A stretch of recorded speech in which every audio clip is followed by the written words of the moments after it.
Talk us through it, man. Oh shit. Sorry. Oh, it's set to slow-mo. It's set to slow-mo on my end. Oh, sorry. Yeah, we gotta do that again. Probably. I was like, Probably. I was like, damn, this is a lot slower than I remember. Alright, this is Super Speedrun Saturdays, and joining me is the one and only Jymotion. What's up? Yo, is it on? Are we recording? This is the recording. You're on it. Dude, nice. Alright. When did you first realize that you and this game were one? I mean, I was playing it when the N64 was the thing to be playing. Not that it still isn't, but and the campaign's got a co-op mode as well, which is what I had always played. I'd actually never played it single player until I started running it. I mean, there was obviously a gap between back in the day and now, but I'm probably playing it more than I ever played it right now. So this game is super IL based, and even though you can do full runs, and Jai does do full runs, more often than not, you'll see very, very, very competitive times on Jai's own table for IL. The game is a good mix of movement focus levels, as well as like a mix of combat focus levels. And so I figured the ILs were just going to be a fun way to do it, and it ended up being a lot of fun. Just go balls to the wall and just do the hardest strats. And the first level is, what is the first level? Texas? Slave, what is it? Okay. I mean, I just had Texas. Give me 1 second, dude. Texas Slave Fortress. That's what it is. Texas Slave Fortress. That's the name of it. You got it, dude. Before we even get started, the main exploit of this game that makes it way more interesting than it should be is the neutral reset exploit.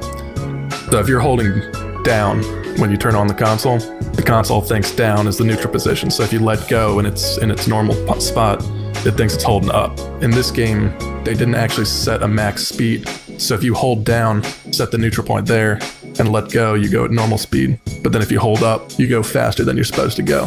That's so cool. Alright, so I select the Mattock, which is the fastest. I try and shoot those missiles so they're not an issue later. I come back here and grab swarmers because my normal firepower is weak as hell. This level I'm trying to capture all these, or take back all these slaves. I use the swarmers to take down the wall because my normal firepower would have taken forever. Unfortunately, I didn't take out those missiles, which I normally try to, which means if any of those turrets had shot them, I would have been dead.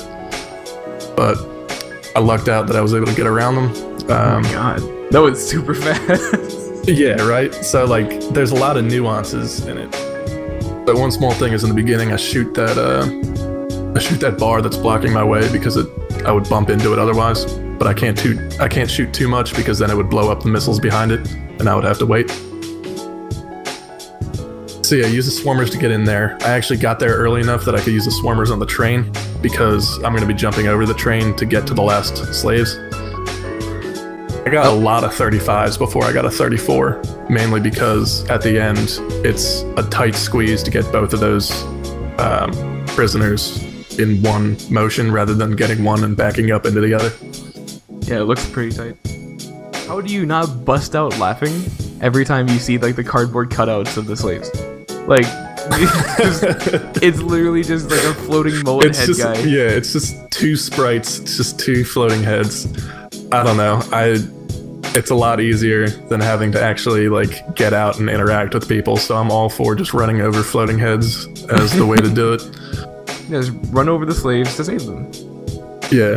To slave them. The thing about this train, I had not realized, but I had to do it last night, was as soon as that train starts moving, like it can run you over and kill you. But I realized that even if you're like above it, if something on it like touches you, it counts as running you over and you just get teleported underneath the train. I don't even know how the hitboxes work because you can catapult yourself into it and just bounce back, but if some part hits you, you just get flattened underneath.